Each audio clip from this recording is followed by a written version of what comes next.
Welcome.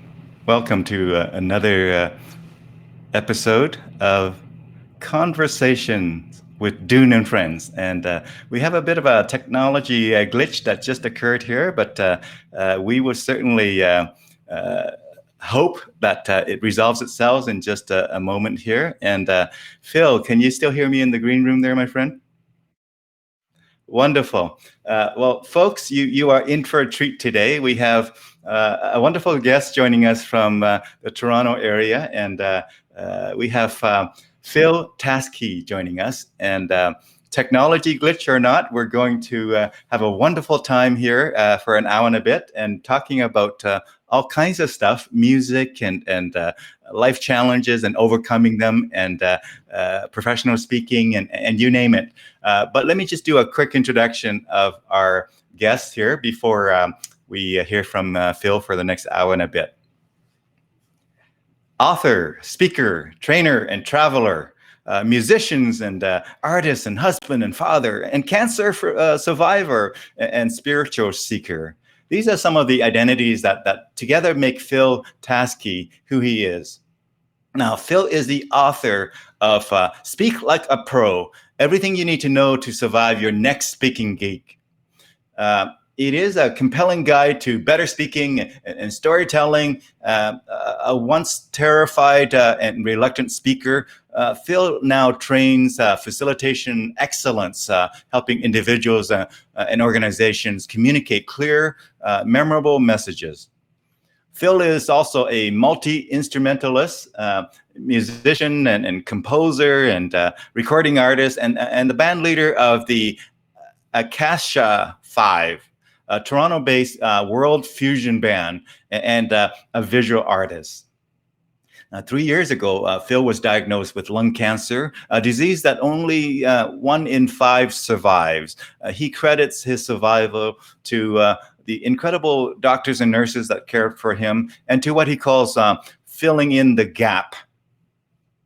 Choosing to fill his life by expressing gratitude, G, acceptance, A, and positivity, GAP. So together, that's the acronym there, GAP. He is currently writing a book about this experience, and again, his experience with cancer and the deep lessons that he has learned. He's been married to his wife, Misbah, for over 20 years, and he's a father of twin adult daughters. Now, Phil lives in the Toronto area, Toronto, Canada, of course. So with that brief introduction, friends, please help me in welcoming our wonderful guest, Phil Tasci. How are you doing today, Phil? I'm doing fabulous. It is so wonderful to be here and sharing this time with you, June. Thank you for inviting me. Wonderful. Thank you for accepting the invitation, Phil. And I know we have lots of things in common, which will come out during the conversation here. But perhaps give us an expanded introduction of your background, filling some of the gaps a little bit before we get into some details and dive deeper, my friend. Absolutely. Well, you know, I often start with this. My actual name is Philippe, and my last name Tasci. And so people often think, well, Philippe, you must be French. I'm actually not French, but I was born in Belgium. So I kind of have that in my past a little bit. My second or last name is Tasci, which is a Turkish last name. But again, I'm not Turkish. My father was born in Turkey, but our last name originally was Tascian, which is in Armenian. So I'm a little bit of a misnomer and kind of all over the place. And from my introduction, I think you kind of get a sense that is the kind of life that I live. I have my hands in multiple things. I enjoy variety and all of the things that come with it.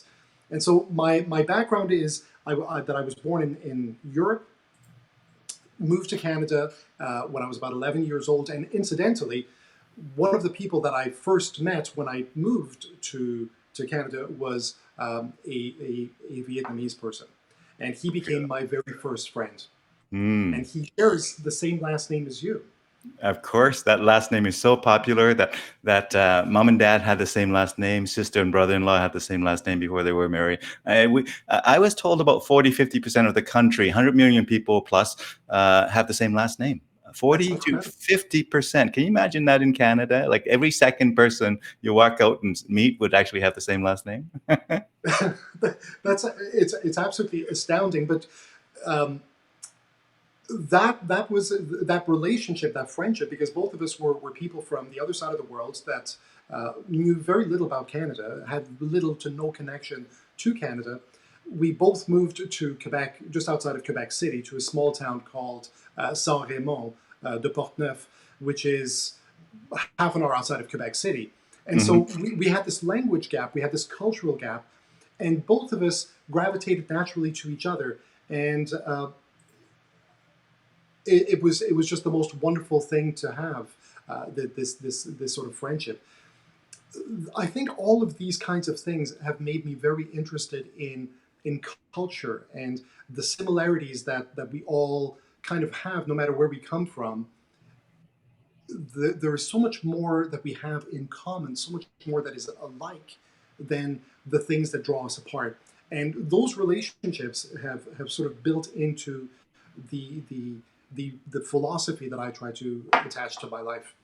Yeah, that's wonderful. That's fantastic. Thank you for sharing that, Phil. And Pleasure.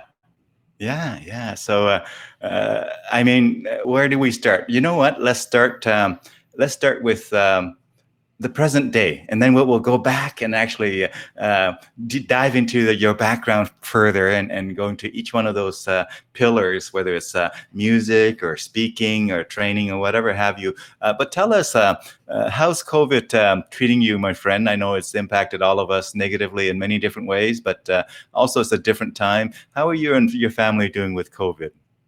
We're doing really, really well. We're lucky that we live, one, in a country that takes things seriously, that listens to the experts. Hmm. That I think the evidence of how well we've done is in that. I'm lucky to share my space with my wife that I absolutely adore. We've been married for 26 years this year, or actually 27. And it feels like it's just been a couple of years. It's absolutely incredible. My kids live at home. So as all of this happened, it was incredibly scary. I mean, I think all of us felt this just this gravitas that came into our lives. Everything just became much clearer, much slower. But I think one of the wonderful things that's happened is that it's all forced us to look at our lives a little bit more closely. Yeah, you bet. Yeah.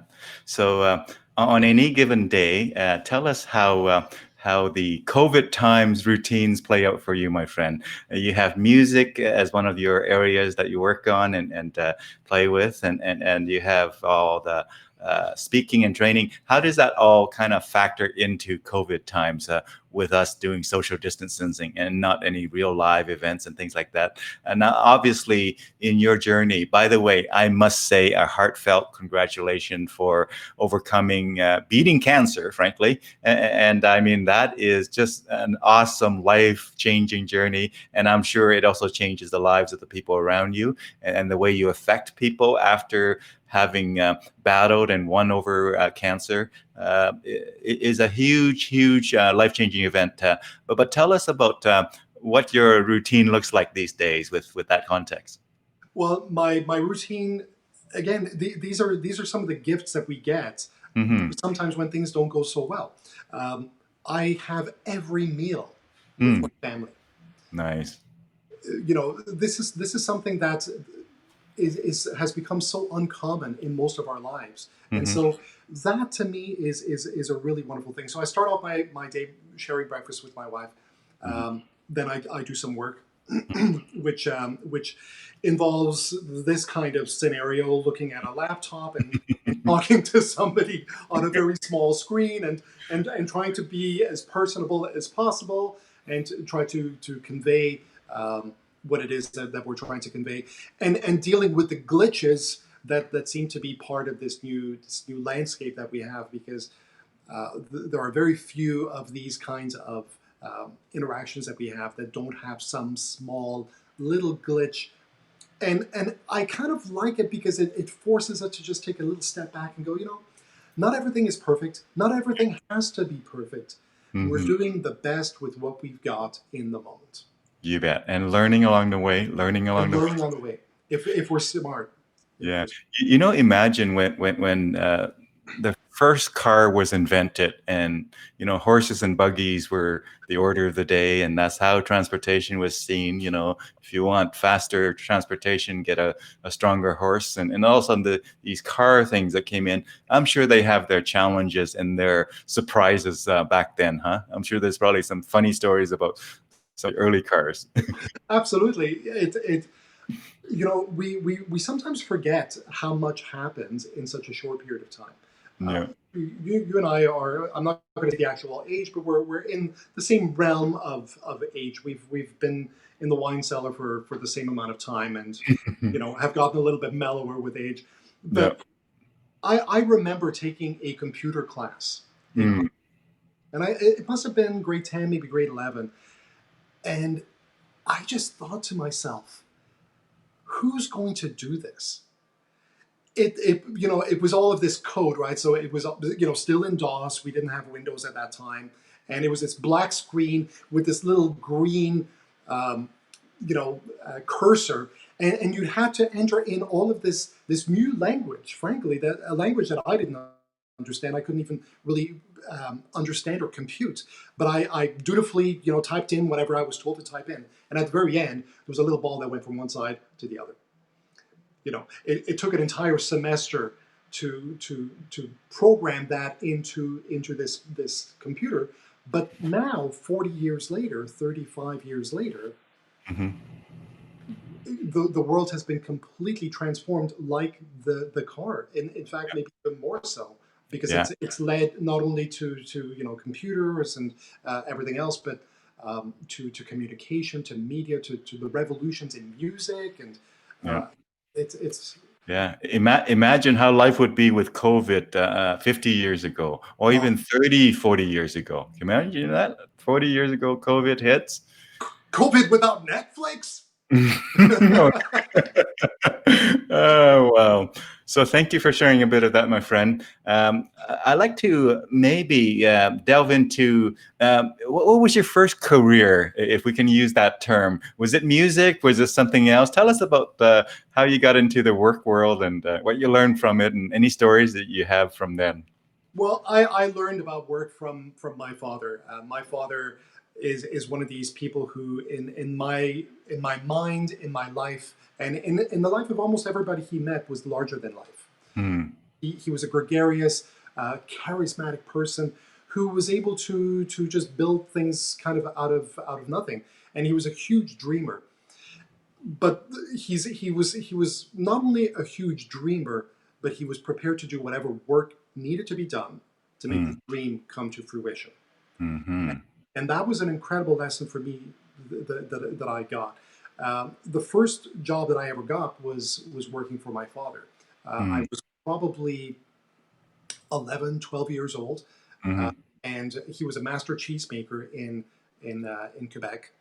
And I worked with him and got a little craft envelope with my cash in there at the end of the week, like all of the other workers. Yeah. Uh, and that was an incredible lesson because it taught me that we work hard and we get results, Hmm. and that we sort of set out what it is that we want with intention and work towards it. So um, I moved to Toronto. I went to school, studied art, thinking art was what I wanted to do. I wanted to be a visual artist. I studied graphic design. The year that I graduated, the computer revolution happened, and Hmm. everybody got a computer, and everything that I had learned how to do by hand was now like that on a computer. So I taught myself how to do a bit of that, and worked as a graphic designer for a period of time. And music was always a thing in the background.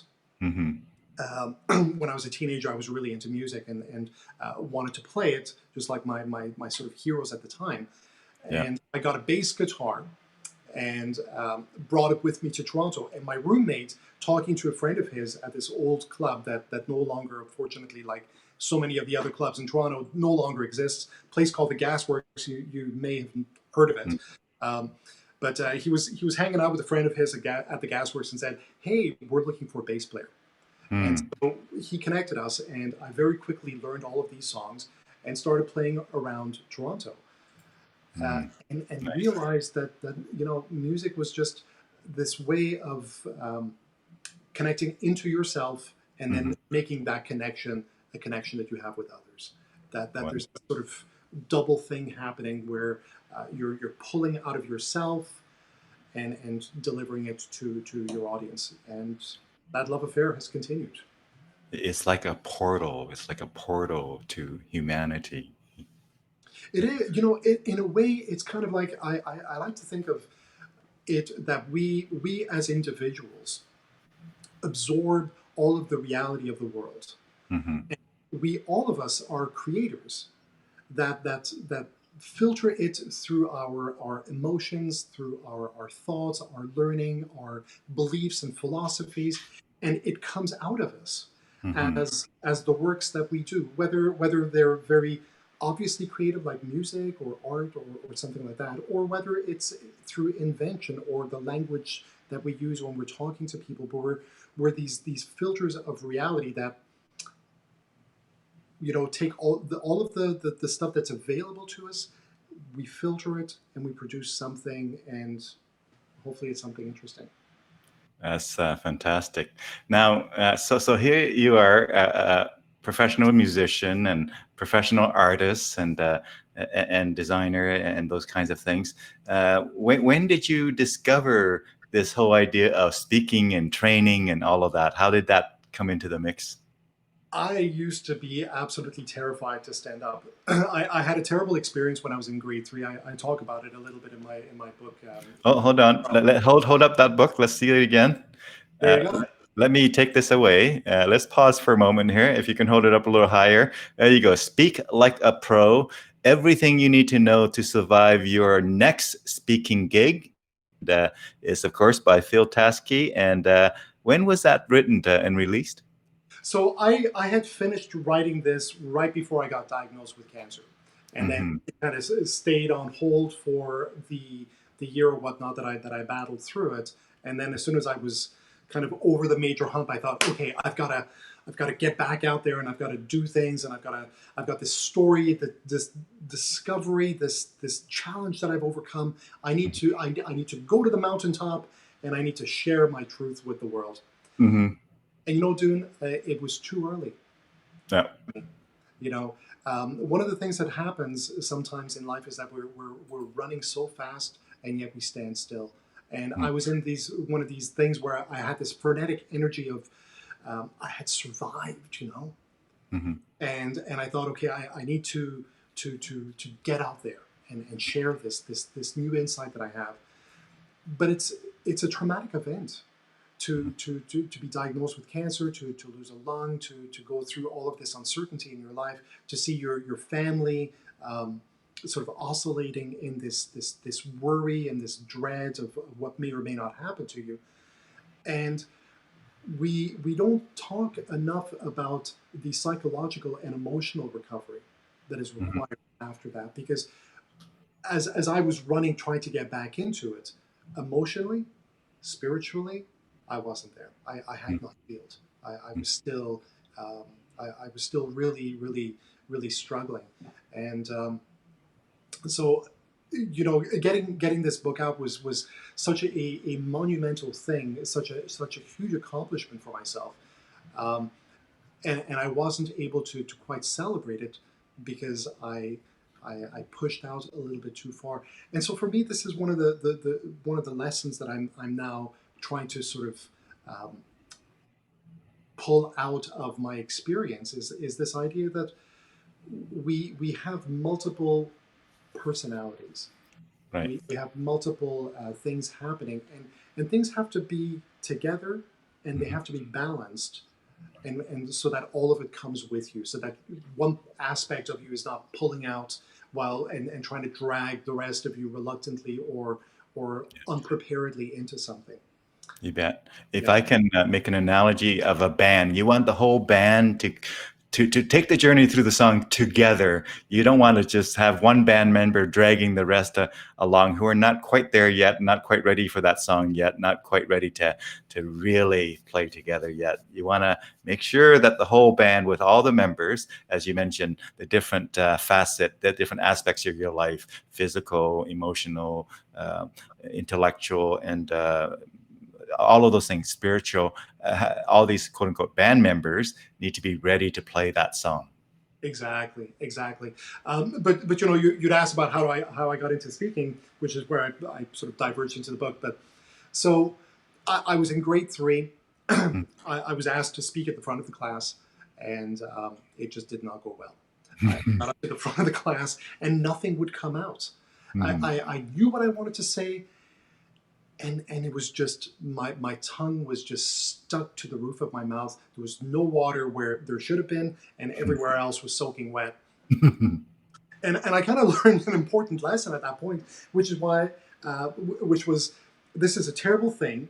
Mhm. Never do it again, or Mhm. avoid it at all costs. Right. Which is kind of what I did for most of my life. And then my father passed away. Mm.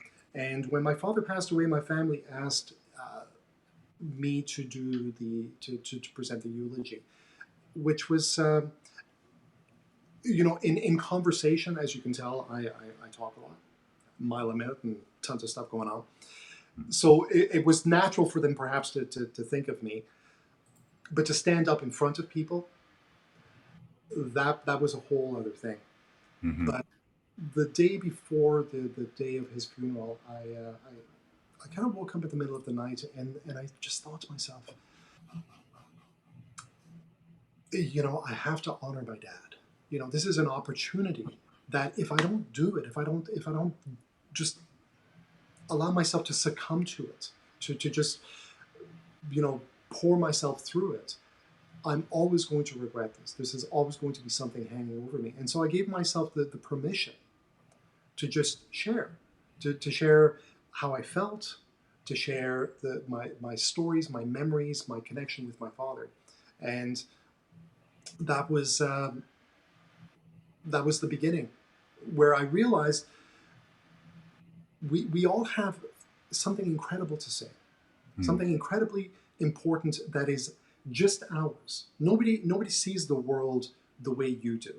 Mhm. It's an individual experience. Yeah. And so we each one of us have something that we can share, something that we've learned, some insight. And if we don't speak up, that goes to the grave with us. Mhm. And so that was the beginning of everything for me. And then I joined Toastmasters, and that was a whole other Yeah. story. Yeah, Yeah. Toastmasters is a great organization. it's fabulous. Yeah, I joined them back in 2007. Now, with other responsibilities in life and whatnot, I have not been going to Toastmasters, but I founded a club here in Edmonton. Was the president of a charter, charter the club, and that was a great experience. So thank you for sharing that. Now, you're right about we could go to our graves doing just whatever requires of us, or we could, while the time that we have here on Earth, however uncertain and however long or short that is, really do things that we are compelled to do things that are meaningful. And sounds like that really that event with your dad passing and the eulogy really allows you to discover the possibilities when it comes to speaking. Absolutely, absolutely. And you know, it didn't happen right away. I mean, I presented the eulogy, and then I went right back to the way I was, and that, you know, that was that. Uh, my espresso machine has just decided to turn itself off, if you're It's wondering. cool. It's good that we're probably making some of the other folks thinking of going grabbing a espresso cup themselves right now. Go ahead, folks, grab a coffee. We'll be here for a while. Well, I'll tell you, as a little sidebar, the best investment that I have made in myself in the last 3 years Mhm. been a super espresso machine. Yeah. If you're like me and you love coffee, you will not regret the. Yeah, my wife has one, and yeah, she probably says similar thing. She enjoys it. Uh, so tell us, my friend Phil, as you think about your book there, could you maybe pull a sentiment or a story or an element from the book to share with us in a way that kind of however it comes to your mind, may not be word by word or anything like that, but could you No, share something from the book? absolutely. I mean, it's sort of a collection of stories and things that that I've learned from them. And there's one that's so at the beginning of the year, just Hmm. before all of this COVID thing happened, my wife and I took a trip that we had actually planned to take a trip before I got ill, and, Hmm. and it was supposed to be this 40 days and 40 nights. Mm. I like mythology and Yeah, yeah. mysticism and stuff, and I thought it's a good number. I like it, and I like the symbology of it. And we And were going to, do you have to get lost in some of those 40 days? You're just and you kidding. kind of have to get lost, right? You've got to be away long enough to forget what it's like to be home, Right, right. and then you start discovering something about yourself. Um, so we had initially planned this trip. It never happened because I got ill. Hmm.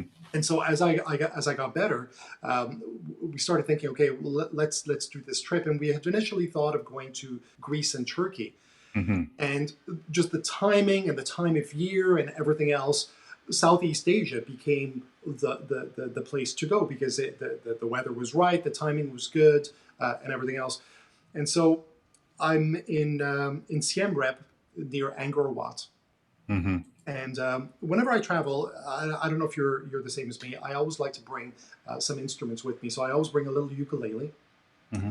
and I bring an Indian bansur flute that a friend of mine, Sanjay, brought back from India. Very simple bamboo flute. If you've ever seen an image of Shiva, this is the instrument that Shiva sings or Hmm. plays. So I brought it with me, and I was playing it outside of this temple. And there was this little boy. He must have been about 6, 7 years old, and he spoke a fair bit of English because as is the case in so many of these places, because there are so many tourists, and tourists are where people are trying to make a living out of. The children are involved in that too, and they can speak a fair bit of English, Hmm. at least functional. And so he heard me play, and he came over and he said, "Oh my God, that's really nice. I really enjoy it." Um, and he goes, "My friend likes it too." I said, "What friend?" And I hadn't noticed, but on his shoulder was a little blue bird. Mm. And he put his finger to his shoulder, and the bird hopped on. And I said to him, "Well, how come the bird doesn't fly away?" Mm. And it was then that I noticed that the bird's wing was broken. Mm. And so here's this little boy who's living a very poor life. He doesn't have shoes. He's his life is really working these sort of tourist sites, looking for money, a little bit to bring home to the family to make things work. But he's got this incredible compassion, this beautiful love within him for this tiny little bird, and he thinks he's mending the bird. Hmm. But really, it's the bird that is mending him, Right. that is allowing him this opportunity for connection, for self-discovery, and there's this wonderful compassion and this reciprocity where the bird wouldn't have survived without him. Right. And so for me, what I see in that situation is that we are so often focused on one aspect of Hmm. things. You can either look at the little bird and go, "Oh my goodness, here's a little bird that's got a broken wing," um, or you could say, "Here's a little boy who's so poor and life is so difficult and his chances are limited." But neither of them were unhappy. Hmm. So the story of happiness is the story that you tell yourself, not the expectation that people put on you, not what the world says. This is what you need to do. This is who you need to be. This is how you need to express yourself. Uh, that was just happening, and so noticing those small things to me becomes a lesson for us all. Yeah. Well, thank you for sharing that, and I absolutely understand and appreciate the idea of really multiple multiple perspectives, multiple views on really the same reality. The same reality, when we perceive it in different ways, will have different impact on our lives and the lives of others, right? And so thank you for sharing that. Now. Um, Moving from there, if we wanted to maybe go to a little bit about your, so when you do speaking, tell us one of the, do you have a story that kind of is interesting on stage or off stage kind of story where you could share that allows people to kind of appreciate the craft of speaking and what's all involved in when you do it as a professional level, getting paid to deliver what it is that the client asks for. Do you have a story around that, my friend, to share? Mm, so for me, it really becomes a conglomeration of stories. I always say to people that if you're not telling stories, you're not really sharing, because nobody wants to listen to a whole bunch of bullet points on something. Mhm. Stories are a way of getting emotion and whatnot out of things. For me, I was presenting a workshop on storytelling that I've got, which is basically storytelling from the campfire to the boardroom. Mm-hmm. And so I was doing this presentation, and afterwards, a participant came and we started talking, and she's teasing, trying to tease out extra information out of me. What should I do in this situation, and what should I do in that situation, and whatnot. And I said, like, if you can just take what it is that you want Mm-hmm.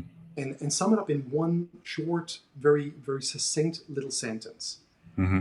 and then wrap that in a story, Mm-hmm. right? And the story just has to say who, what, where, why, and when.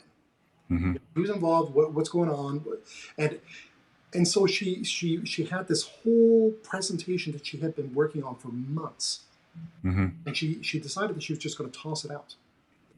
And she went in and just using the proscript of having a very tight, clearly defined message of what it is that you're really looking to have happen here, Mm-hmm. and wrapping it in a story of how my doing this can affect you or the organization. And so she went in and she just pitched it like that, Mm-hmm. and she got it. Mm-hmm. And she sends me this email. I mean, it must have been like 300 words, just thanking me profusely that she had been so stressed and whatnot, and she had worked so hard on this presentation, and she had all these slides and all of this stuff. And she said, I had forgotten how a simple story can be so much more effective. And so for me, this is one of the things that I always try to tell people is that you try to explain all of these things. You try to jam in all of this content because you think you're giving people this rich experience, lots of really good stuff. But nobody's going to remember it if it isn't wrapped in an emotional vehicle. And Yeah. stories are, I always say, when you tell a really good story, it hits you in the heart, Mm-hmm. it lays fruit, and the fruit, that seed rather, brings, grows into your mind and plants the idea that is Mm-hmm. the fruit. And so the emotion of a story, of getting people to live vicariously through your experiences, that to me is how we all connect to each other. Yeah. It's the most important thing that we do. Yeah, yeah. For example, I could tell somebody that you know expectations is the gap between expectations and reality is what going to determine your satisfaction or your joy or happiness. Or I can tell a quick story about how when I was in 2 refugee camps in Indonesia, and we were just shirt on our back and washing it so that we can wear it again, kind of a scenario, and to have food that were provided for us. And the best food we could hope for in those days, back in the early 80s in a refugee camp, was Spam. Spam was the awesome, top-notch, like you dream about spam, and when spam, is available for you to enjoy, that was awesome. So my view of spam was like, spam is great. Now, of course, here in Canada, we look down at spam and say, well, that, you don't want to be eating that stuff and whatnot.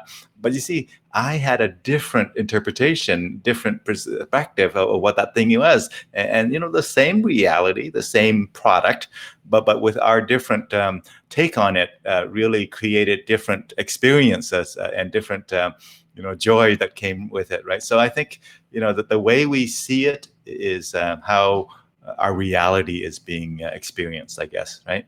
Absolutely. Well, I mean, one of the things that's come out in the last couple decades is so many people, so many convicts have been convicted based on eyewitness testimony.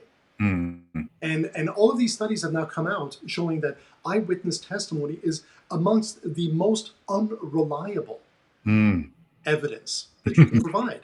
Yeah. Because famously, you can do this sort of thought experiment where an event happens. Mm-hmm. You've got 10 people that are all occupied doing something, Mm-hmm. that are then disturbed by the event that happens, Mm-hmm. and then a week later have to report what they saw.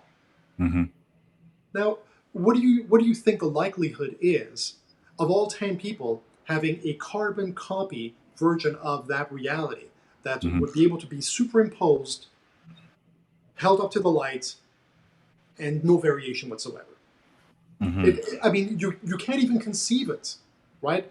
Because you know deep down that every single person is going to see it from a different point of view, and sometimes what we don't think about is the emotional state that we're in when we experience something. Mm-hmm. So if I'm scared, if I'm feeling scared of something in my life, and I see something, I'm going to infuse that fear into the thing that I'm experiencing. And Yeah. that's going to become a fearful event. But if I'm feeling brave and empowered, and I see the same thing happen, that's what I'm going to be putting into it. Yeah. Yeah. Very cool. Uh, let's meander our way over to your musical career and talk a little bit more about that. So how many instruments, roughly speaking, have you dabbled with or play or professionally perform and get paid for? Well, okay, so let's leave the last one out. But let me see. I've got electric guitars. I've got nylon acoustic. I've got ukulele. I've got a 5-string bass, 4-string fretless. I've got a saxophone. I've got a variety of different flutes. From Japanese to Indian to Irish. Oh, cool. I play percussion with some with the cajon predominantly, Mhm. in an Afro-Cuban little group. Um, what else? I've got a duduk, which is this ancient Armenian instrument that dates back about 1,500 years. And the thing that I really love about some of these instruments, June, if I could, is some of them are exactly the same as they have been Mm. for hundreds, sometimes more, sometimes over 1,000 years. I've got an instrument that was given to me by a friend, Hussein, a Persian friend, and it's a Persian ney. So Mm. it's a wind instrument that Mhm. you sort of put in like so under your lip. It looks really bizarre to play.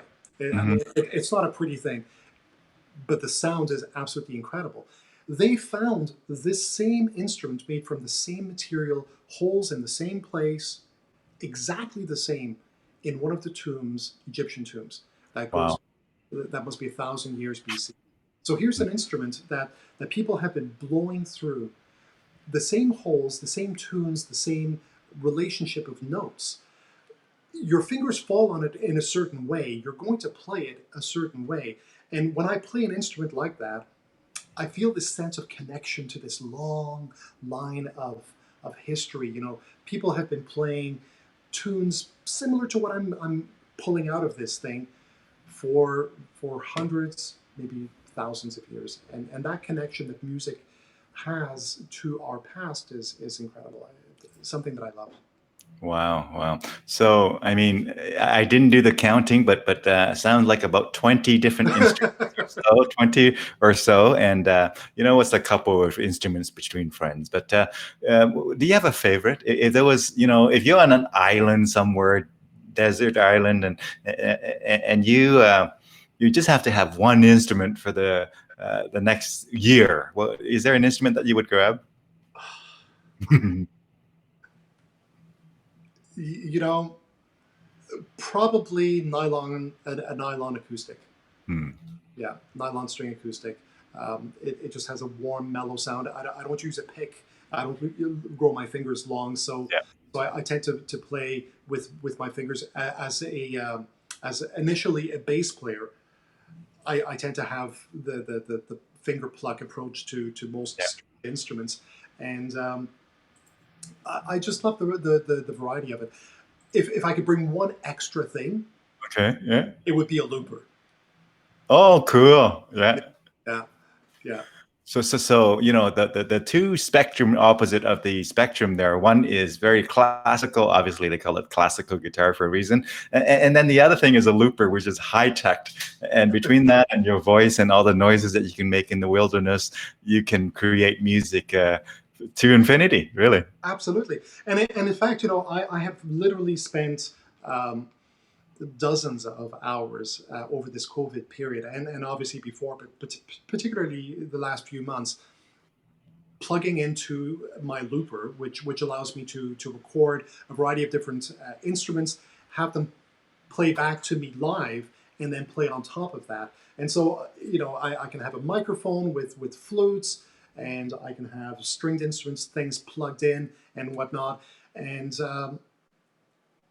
literally, I can get three chords, put something together as a backdrop, and then just solo on that Nice. endlessly, and it's so enjoyable.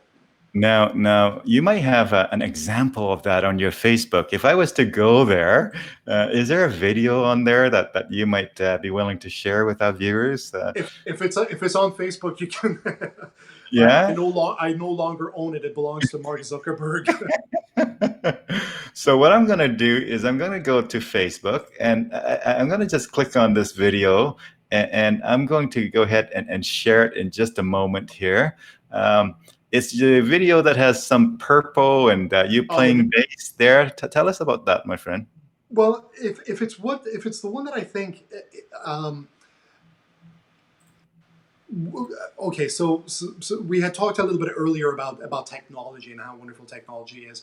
The entire thing, the entire video, the sound, the video, everything, all of the editing was done on my phone. So Mm, basically, just on an iPhone using iMovie and everything else, editing it, cutting it, and it at times looks as though there's more than one camera, but all of that is just on camera editing. And yeah. everything is it's completely improvised. One of the things, the challenges that I like to give myself is when I sit down and play something to start with nothing at all.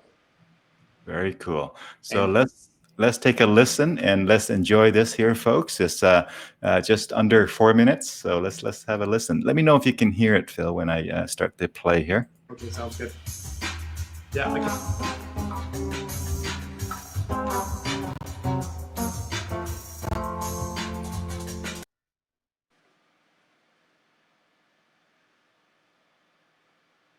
I think it just stopped playing. I don't know if you can hear it still.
Fantastic.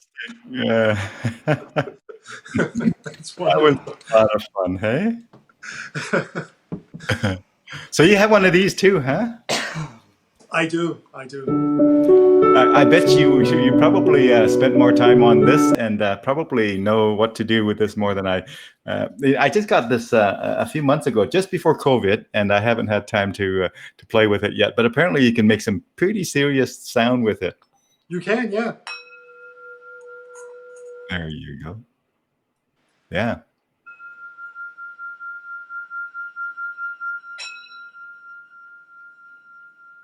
that could be the start of a Star Trek kind of, Da, da, ya, da, dee, dee, dee. Yeah, yeah. So staying on music, you play a lot of different instruments, probably about 20 different instruments and whatnot. And if you had to take one instrument, to a deserted island, it would be a classical guitar. That's my first instrument. Well, actually, second. Harmonica was, of course, cheaper. So my mom and dad just bought me a harmonica, and I showed interest. So eventually, I got a classical guitar, which seems really big back then when you were small, 6, 7 years old. But yeah, so you would take a classical guitar and a looper to And a a dessert. looper, yeah. Yeah, That is and a microphone, obviously, because, that would add so much more. But sometimes when I'm doing a live concert, I always tell people, we all come with our own built-in instruments. You know, you can tap your body. You can come up yeah, with a whole rhythm. Um, cool. Hey, do you just all do across your body. do you do beatboxing? Is that what they call it? I'm not cool enough to know what that term is. Beatboxing? Do you do some of that? You're cool enough to know the term. Yeah, that's the term. I just want to make sure. And Yeah, I'm not lame enough to try. yeah. Yeah, yeah. Well, we'll come back to music. We'll come back to music, but I want to go to your website, Phil, and I want to explore a little bit, talk about your website and talk about some of the stuff there. Just as a visual cue, I'm going to bring it in here, and we're going to let's see if we can see this here in this format. Yeah, there you are, having fun on. As you can tell, I sometimes like being very, very animated. One of the things that I learned is to not take anything in life too seriously. Hmm. And so when I'm speaking, I try to have fun. I try to be a little bit self-effacing, and sometimes I don't mind being a bit of a ham. You know what I mean? Yeah, I don't know if that's a good thing or a bad thing, but it's kind of just who I am. I have a quirky sense of humor. I don't mind being silly, and I find sometimes when we allow ourselves to just be a little bit silly, people don't it allows them to just relax a little bit more too. They don't feel like they have to be sitting up straight and being very corporatey and whatnot. We spend enough of our lives trying to play real straight. So I like giving people an opportunity to just let yourself be, have there fun. you go. It's like when you go to a concert, be at a concert. Don't be at the office. Don't be at the office. And if I could just add another thing, don't watch it on your phone. Hmm. How many concerts have I been to lately where people, and they've got pretty good seats, but they're not even looking directly at the stage. They're Mm, looking at their phone. right. And yeah, so leave the phone in your pocket. Yeah, yeah. Because a live experience can only be truly and fully live when you are live with it. Presence, I, I have to say one of the things that really, really sort of got me through all of the struggles, with cancer and then I had this slipped disc which caused excruciating pain for almost a year. Meditation, being finding a way to be fully present in the moment and just you know pushing everything out was really one of the main ways that I found of getting through that difficulty. And that's exactly what you're talking about when you talk about being being present in the live event. Hmm. Hmm. Yeah, this is a great time to get into that. Again, fighting cancer and having won over that battle. Share a little bit of your insights into that. Now, I know other people have had it, and that might be different than what you experienced. But share with us your take on your cancer journey, and pull out a few insights to kind of share with the group. Absolutely. Well, I'll start off with how I came to discover, because it's a very bizarre situation that happened. I was actually here. My house was slightly reconfigured at the time. I was sitting on a couch, and I stood up. And when I stood up, I got a very, very strange feeling. Hmm. It was this imbalance, but it felt as though there had just been a bit of an earthquake, but there hadn't been an earthquake. And it lasted for about 4 or 5 minutes. Just Hmm. this, everything kind of moving. Hmm. Uh, I could tell nothing was moving, but it felt as though everything was moving. And it wasn't a vertigo or dizziness, it was something completely different. It went away 2 days later. I woke up in the morning and that feeling was there, and I couldn't walk. It Hmm. felt as though I was standing on a canoe in choppy water, and the whole world is just shaking, moving constantly, and it wouldn't stop. So, my wife says go to the doctor, and for once I agreed. This is a Hmm. so I went, and the doctor had no idea what was going on. They sent me to the hospital. The hospital did a whole bunch of tests, and Yeah. that's when they discovered that there was a tumor in my left lung, and antibodies from the tumor were going and hitting my cerebellum, which is kind of like the ancient lizard part of the brain, Right. um, and it was affecting my sense of balance, my Wow. neurological sense of balance, because most of us get our balance from our ears. We've got little levels with liquid in there that lets us know when we're up, when we're down, and where we are.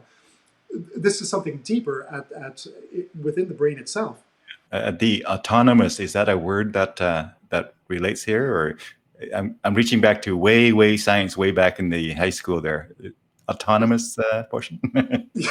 I don't know. I'm not entirely sure, but what the cerebellum does is it controls fine motor movement. Oh, So really? speech, your fingers, Mm, balance, and these kinds of things. It, right, it is it is literally a part of the brain that we have in common with our ancient lizard relatives, because of course with evolution we've all come from everything, right.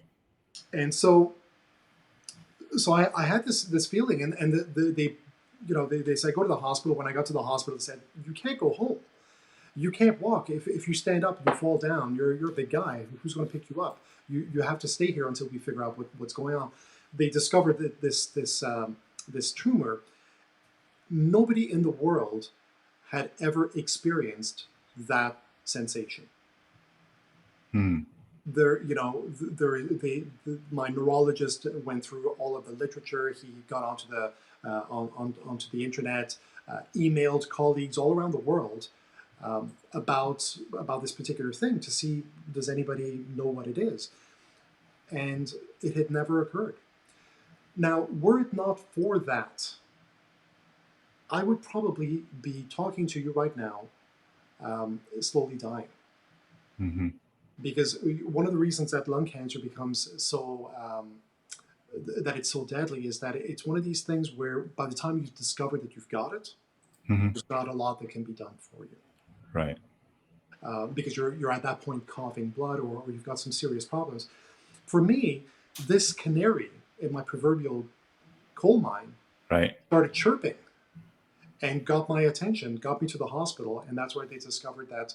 So there is this bizarre happenstance, this lucky break, something that nobody else has ever had, ever experienced, that allowed me to discover that there was something inside of me Hmm. that was slowly killing me.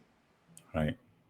And so we dealt with that whole experience. And one of the things that ended up happening is that I had one of these sort of out of body experiences that people talk about, Hmm. where when people talk about seeing the light, Yeah. I saw the light.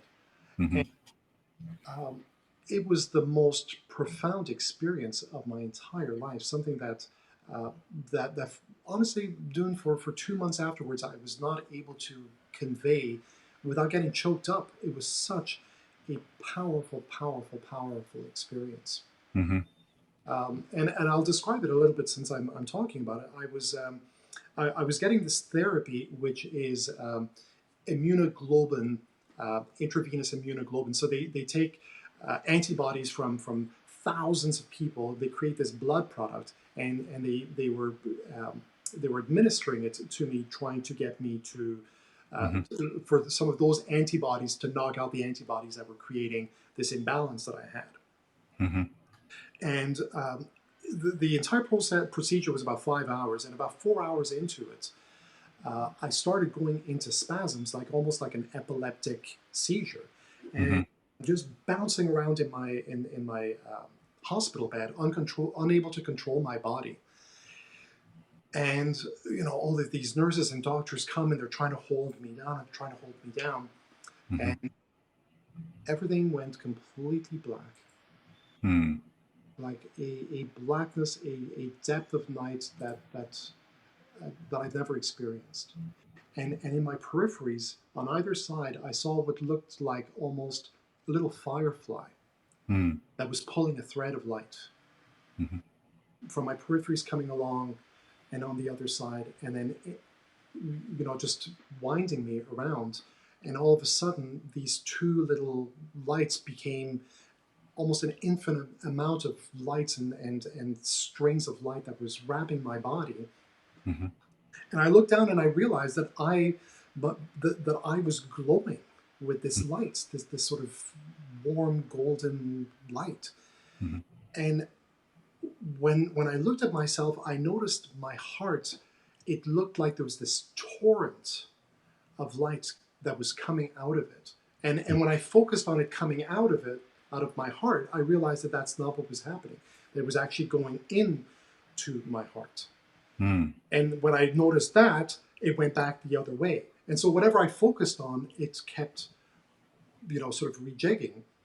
Um, and all of a sudden, I'm flying through this darkness into these what looked like massive flowers with colors that were just so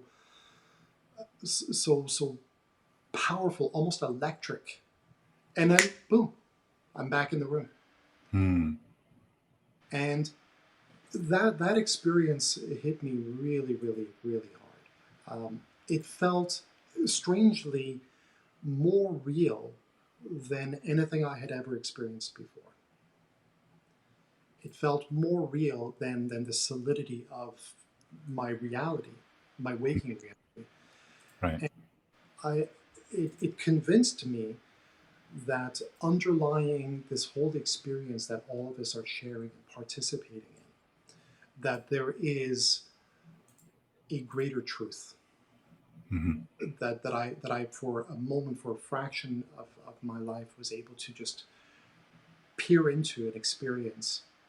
Um, and I realized from that everything in the universe, all time and space, everything, all of our thoughts, is all interconnected, Hmm.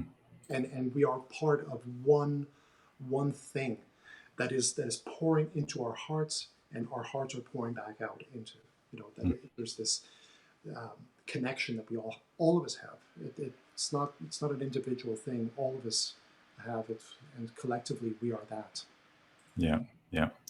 Well, thank you for sharing that, Phil. And I'm guessing you're probably writing a book about this experience and the things related to that journey of, again, cancer and the fight against cancer and coming out of it. And even after that, having to kind of resynchronize the whole uh, psychology and spirituality and emotionality beyond the physical aspects as well, right?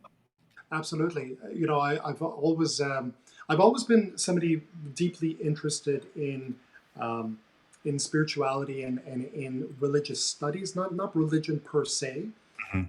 but religious, the philosophy that underlies all of these things, because it is our greatest legacy.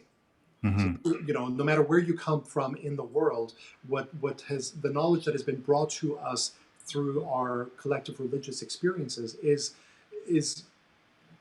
so much of what we are. Hmm. And so for me, this was something that profoundly affected me, and I realized that we operate in sort of three realms: the past, the present, and the future. The only Hmm. thing that really exists is of course the present. The past is just something that lingers as a memory, and the future is something we anticipate as something that will come. Hmm. And I realized that connected to these three things are gratitude, acceptance, and positivity.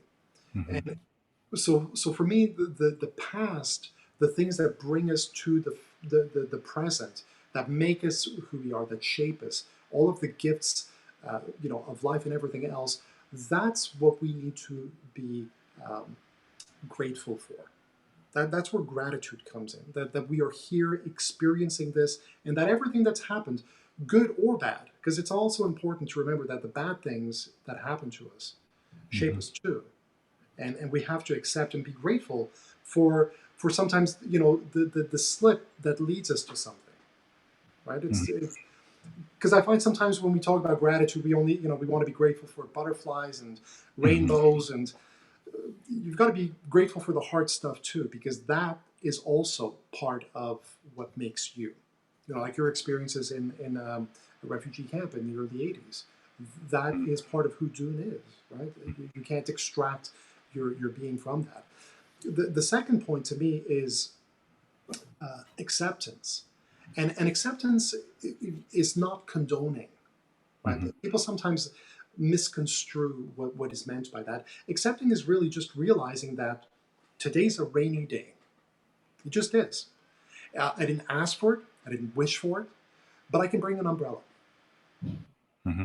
Or today's a sunny day. Maybe I should wear some sunscreen. So accepting the conditions of your life, whatever they are, and it's not about condoning, it's not about saying that it's a wonderful thing or a bad thing or whatever. There's no judgment here, just pure acceptance. Judgment happens at the last part where you can choose to be positive in your future. So Hmm. you're grateful for your past. You're accepting of your presence and who and what you are, where you are in the world, and you choose because like Viktor Frankl says, um, we've got stimulus that is coming at us all the time, and a response, but we choose what that response is going to be, which is why sometimes two people that are in the same situation, one will do something exceptional and the other not. Hmm. It wasn't what happened to them, it's what they chose to do with that. Hmm. And so for me, that's the final part of what my personal discovery was um, that I need to operate with gratitude, acceptance, and my power is the power of positivity, Yeah. Yeah. the power of trying to push my present circumstances into something that is going to be positive, not just for me, but also for those around me. Yeah. Yeah. So definitely, how we interpret the world um, is going to influence our reality that we're going to experience. In our interpretation of the world, in it, actually, the interpretation itself has consequences. So if we interpret it to be one way, the things that we say and do, and therefore reap the result will be a certain way. If we interpret to be something else, then again, the things we say and do and will bring different results. Yeah. So be very strategic and careful and very meticulous with how you interpret the world and the world events and how do you interpret people's behavior, because that interpretation actually directly affects the quality of your life in the long run. Sometimes it's very immediate as well. Absolutely. Well, we're seeing the immediate consequences of that down south in the border. Hmm. Where what people believe Hmm. or what people believe other people believe Hmm. affects everything. I cannot have a conversation with you because I believe that you believe so and so. You've never told me what you believe. Mm-hmm. I'm just projecting my own idea Mm-hmm. onto you and using that as a reason not to have dialogue with you. Mm-hmm. So, belief underlies absolutely everything, Mm-hmm. absolutely everything.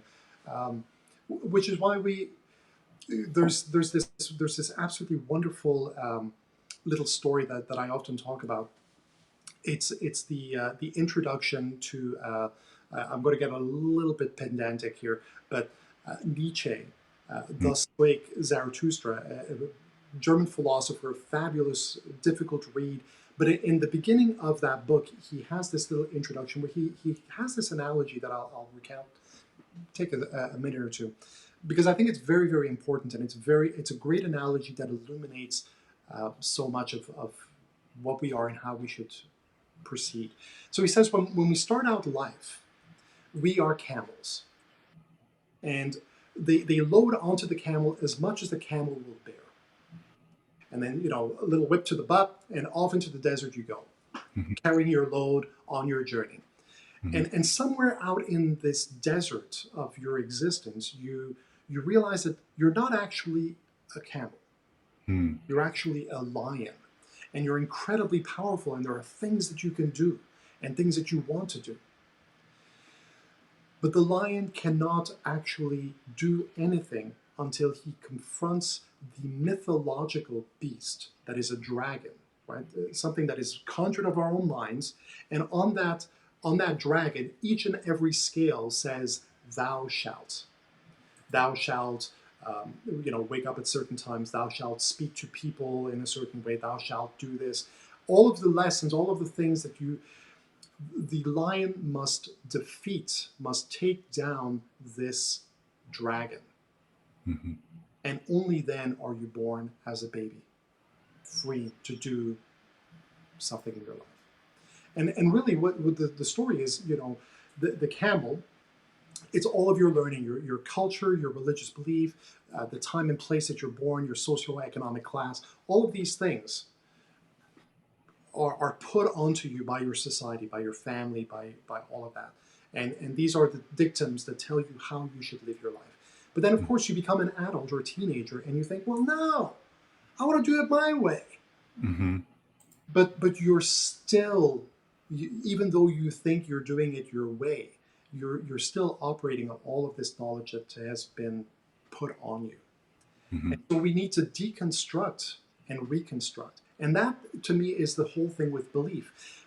So much of what we believe is stuff that has been put onto us our whole lives long by family, by friends, by circumstance, by community, by schooling, all of these things. To really know who and what we are as individuals, we need to pull that apart and rebuild it willfully in the way that we choose. Yeah. And then our beliefs really are our beliefs. Yeah. Yeah. Yeah. It's when I look at some people and they seem to have discovered that earlier in life, and then I look at some people and they're still not anywhere near there. And so there's a whole spectrum of kind of where we are in our own journey, isn't it? Absolutely. And really, we are individuals, right? I mean, the word individual means that which cannot be divided further, Mm-hmm. right? Yeah. And we are unique individuals with our own point of view, our own way of seeing the world, Mm-hmm. and we have to take ownership of that. Mm-hmm. We can't be part of a herd mentality. Yeah. Yeah. Yeah. Um, before we wrap it up here, Phil, I wanted to make sure that our viewers are aware that in fact your book is on Amazon. Is that correct? It is somebody. Um, Again, here it is. It is available on Amazon. It needs the price on Amazon needs to be corrected because it's supposed to be at $20. I think it's actually listed a little bit higher than that. But it is here. If you send me an email to info@philtasci.com, Anybody who sends me an email through this conversation that I'm having with you, I will be happy to send a PDF version of that book to them, 100% gratis. There you go. A free book, Absolutely. a free ebook on how to speak like a pro. And uh, again, if you wanted to get it from Amazon right now, you can't. You could, but as Phil said, that price should be updated to around $20 rather than $26. But if you are listening to this and wanted a digital copy of it, just reach out to Phil and mention this conversation, and he'll send it to you free of charge. There you That's a go. good price. That's a good price. You know, How much is GST on $0 price, my friend? okay, Zero. I hope. you take the one, you carry the two, you multiply. I think it's still zero. So zero. Zero is good. Zero is a good Zero number. is good. Well, thank you for your generosity, my friend. Thank you, Phil Tasci. And folks, I would recommend you take advantage of that if you happen to be interested in speaking and wanting to improve your speaking and want to speak like a pro. And who doesn't benefit from improvement in speaking, right?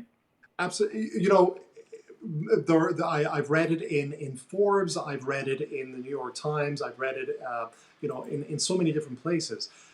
If there is one skill, only one, that you Hmm. can develop as an individual that will pay you in dividends, it Hmm. is the ability to speak. Warren Buffett famously has only one diploma on his wall, and Hmm. it is a certificate in public speaking. Cool. And he seems to have done pretty well for himself. He seems to be kind of rocking it out pretty good. Yeah, yeah, Yeah. yeah. I wish he would spill some of that over on the rest of us, but Yeah. uh, Yeah. kudos to him for it anyway. That's for sure. I He's very. I mean, I think is it still true that he still lives in the same house that he lived when he was? Yeah. Anyway, I don't know all the details, but very unique individual for sure. Not nothing too typical. But. So thank you for sharing that, and thank you for actually let me put it on the thing here. And I'm just going to say. Well, you know what? People who listen to it will be able to reach you. I guess your website would be the best way to find all the contact information, right? Exactly. If you just send me a message through the website, or very simply info@philtasci.com, Yeah, I'll get the email, and as soon as I do, what I'll do is I'll send off a PDF copy of the book. If you'd like a signed one, I can also ship those off. mhm. So for that, I would do it for $20 plus whatever Plus the the shipping. shipping. Yeah, But I would be very happy to send out a physical copy and to autograph it in any way that you would like. fantastic. And also, like I said, if you wanted just to get a digital copy, again, $0 is an excellent price. And right now on Amazon, it's listed at 26 something. So zero is a bit of a discount from 26 something. It is, and I'll tell you, 26 something is, if I do humbly say, still a really really good price for something that can potentially really impact your life. Yeah, Speaking is not a difficult thing. You just need to be pointed in the right direction and given you some. bet. You bet, you bet. Now, I wanted to maybe play this thing briefly. There's this video that we kind of pull up earlier, but that version didn't have sound. So let me just play this video with sound, my friend, and I'm going to bring it in here, and we'll just enjoy this little, very short clip here of you in action here.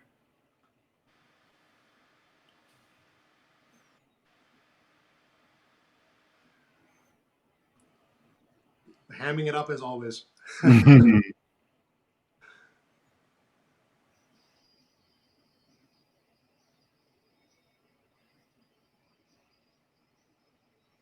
So Dune, whenever you're in Toronto, and I hope that will be relatively soon. Um, we'll I'll have to treat you to one of those coffees that you heard just a little bit earlier on.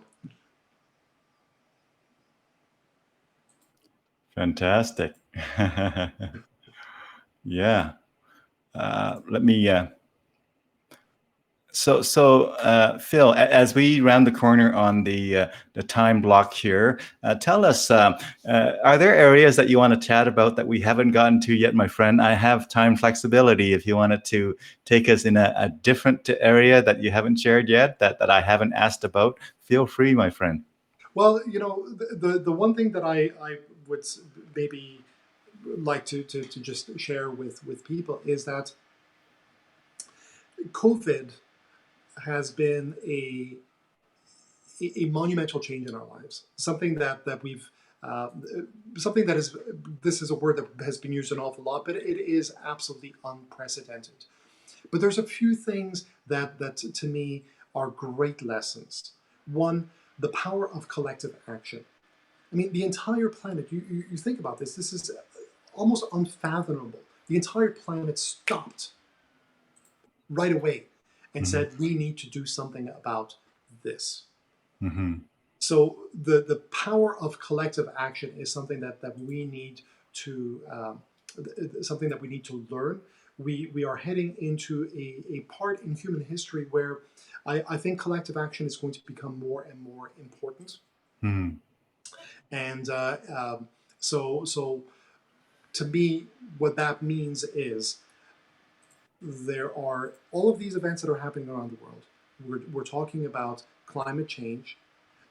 We can do things. So uh, if there's one message that I would love to share with the world, and I know it's kind of off topic, but if we all do our small little part, right? Nobody has to change the world by themselves, but we all do our small little part, and collectively, we can make this a better, brighter place for our children because we are only custodians of this planet. Hmm. We hold on to it for a short period of time in our hands, and our duty is to hold it well and to pass it on to the next generation. So Hmm. if there's one thing that you can do in your life that would make that a better, easier transition, then please take that action. Yeah, wonderful. Thank you for that call to action, Phil. And I'm going to ask you one more thing, and Absolutely. maybe two more things. One is, do you have three words beyond what we've talked about, or maybe reuse some of those words? If I ask you for three words that you want our viewers to think about as they think about this conversation that we've had here over the last hour and a bit, what might those three words be? They could be independent words, they could be a phrase, they could be anything that comes to mind. Absolutely. The first word that comes to mind is compassion. Mhm. Compassion is something, the root of the word come together. Passion. People think passion is this wonderful, delightful thing. I'm in love. Passion actually comes from the Latin that means suffering. Mhm. So, what is it that you're willing to suffer for is what you're passionate about. Mhm. And compassion is realizing that every single person on this planet, no matter what they appear to be, is suffering. Mhm. And our job is to have compassion for them so that they can have compassion for us. Mhm. So that would be my first word. My second word would be love. Love is the power of positive output. Sometimes, we start talking about love and people go, well, it's a little hokey or it's a little, love is the thing that attracts all of us to what it is that we do, to who we are, to the people that we spend our lives with. It is too important a thing to be brushed aside from serious intellectual thought. Love is a central theme. And the third thing that I would say is together. You know, there is a wonderful African saying that says, if you want to go fast, go alone. But if you want to go far, go together. And Yeah. there's something really beautiful about that because we are communities. So we have to remember our duty to all of those around us that collectively we make the world. Yeah. Yeah. Well, thank you. Those powerful words and very relevant word throughout the ages, but particularly in difficult times, and we're definitely in difficult times with COVID, the pandemic here now. So I also want to show that I have been listening, and the other three words that you have shared prior to this during conversation have also been these three words. Gratitude, acceptance, and positivity. So, Yeah. I know lots of I know you were setting me up for that, but I, I wanted to. no, I wasn't actually. I was hoping to get whatever, and I got some really powerful things. And so, whether it's gratitude, acceptance, and positivity, whether it's the compassion, love, and together, I am grateful that you are able to join us here for an hour and what turns out to be about an hour and a half here of a conversation, Phil. And uh, best wishes to you as you continue to. Find ways to provide powerful, positive impact to our world in using all the talents that you have, whether it's music, whether it's speaking, whether it's training, whether it's writing books and sharing your knowledge and ideas and helping people become better speakers and better, really sharer of stories and things like that. Best wish with all of that, my friend. Thank you so much, June. I thoroughly enjoyed talking to you today, and I look forward to doing this again sometime. You bet. You bet. It's been fun. And folks and friends, you have been listening to Phil Tasci, and all the way from Toronto with this COVID technology, we're able to span across the distances here. And I'm all the way in Alberta here, Sherwood Park, Alberta, to be exact. And uh, grateful for your time, Phil, and to our viewers who are watching this live, and again later in the recorded version, the recorded video. Take good care of yourself, folks. Take good care of one another. Till we meet again, have a wonderful day, the rest of your day. Enjoy. Thank you. Thanks, Phil.